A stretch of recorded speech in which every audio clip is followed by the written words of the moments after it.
Il est midi, lundi 2 avril, et on se demande si l'argent de la viande halal dont on vous a parlé il y a une couple de semaines pourrait se retrouver à des organisations liées au terrorisme international.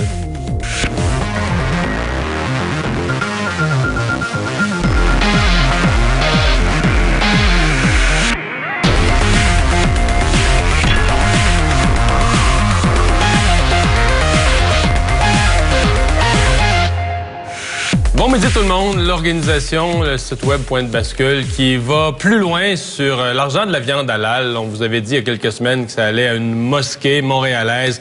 Il semble qu'il y a d'autres liens à faire. On vous présente ça aujourd'hui, qui pourraient être liés à des organisations considérées comme terroristes au niveau international. Sans plus tarder, je suis avec Marc Lebuy de Point de bascule. Marc Lebuy, bonjour. Bonjour.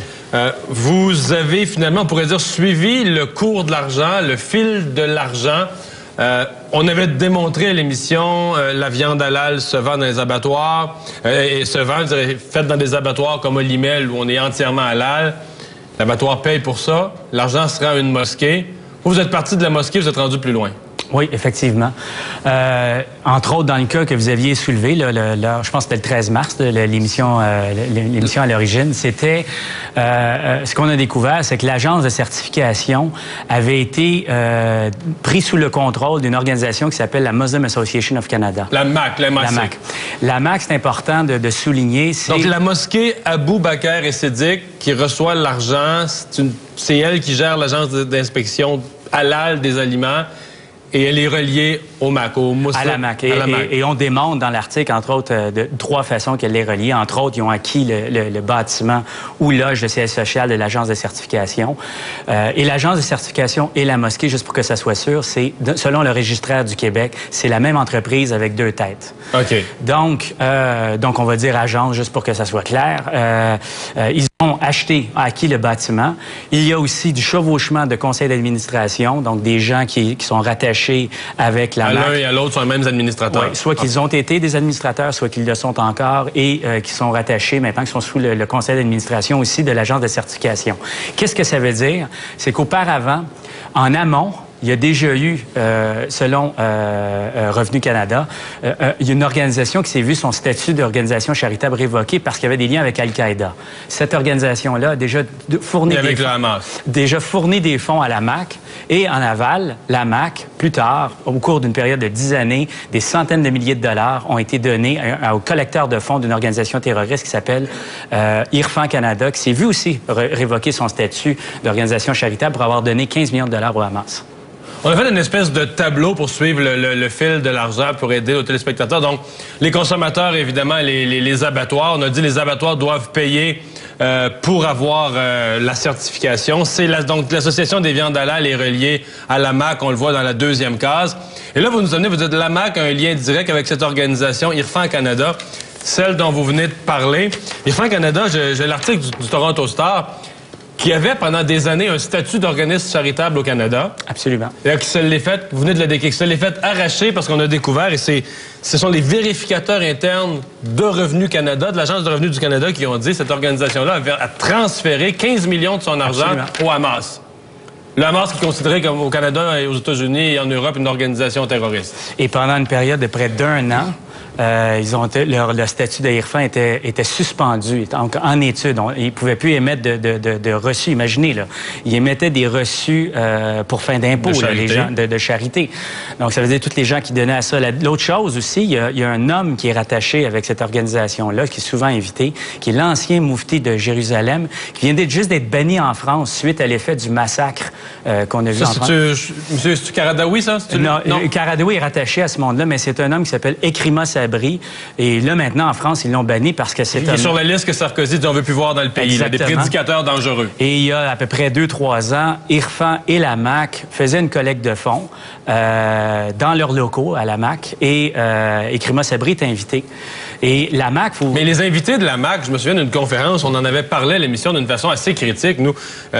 Oui. Tariq Ramadan, donc il y a quand même une liste de conférenciers qui sont toujours borderline de porter des valeurs, disons, qu'on considère pas acceptables au Canada. Ben, même le gouvernement français vient de taper sur l'organisation qui a invité Tariq Ramadan, encore une fois, il y a 2 jours, là, par un communiqué de presse. Donc, Tariq Ramadan, Karadawi, entre autres des noms qu'on nomme, et Sabri, ne sont pas maintenant acceptés en France. Et ces organismes-là, leur maître à penser, c'est une partie des gens qui ont été refusés en France, c'est une partie de ces gens-là.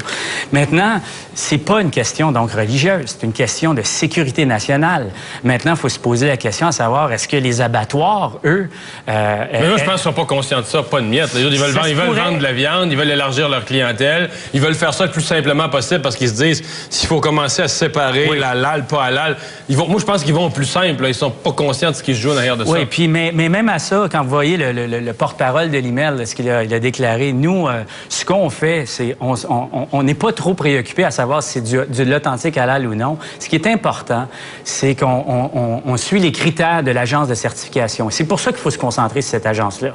Cette agence-là, qu'est-ce qu'elle devient? Elle devient finalement une courroie où on suit le courant financier.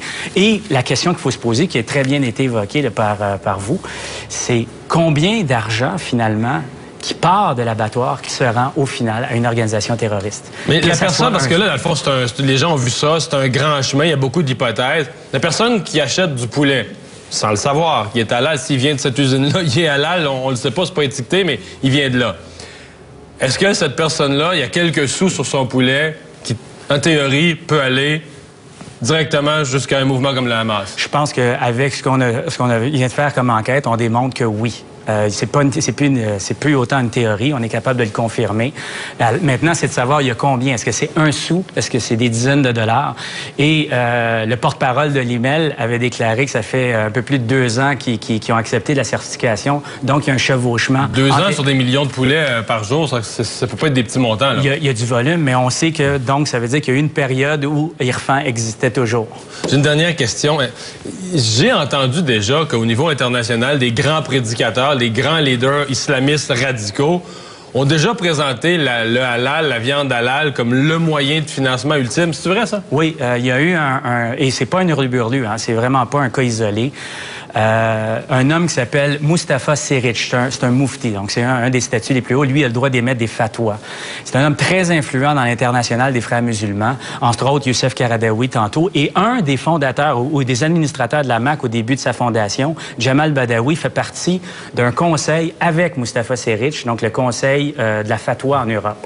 Lui a déclaré devant une grosse conférence du halal, une conférence internationale à Islamabad, qu'il a enjoint les musulmans à conquérir le monde par le halal. Et ça fait juste partie... Donc, le marché de la viande et du produit halal est un moyen de financement pour toute une série d'organisations. Pourrait le devenir. C'est une façon d'islamiser une société. C'est une façon très efficace parce que faut pas oublier aux abattoirs, là, ils embauchent des hommes musulmans pour faire le travail. Donc, c'est-à-dire, c'est pas juste une certification. On est obligé d'avoir le critère parce qu'on embauche. Après ça, il faut rendre tout l'environnement halal. Donc, c'est un processus idéal pour être capable de créer une dynamique de progression vers le programme des Frères musulmans. Marc Lebé, merci d'avoir été avec nous.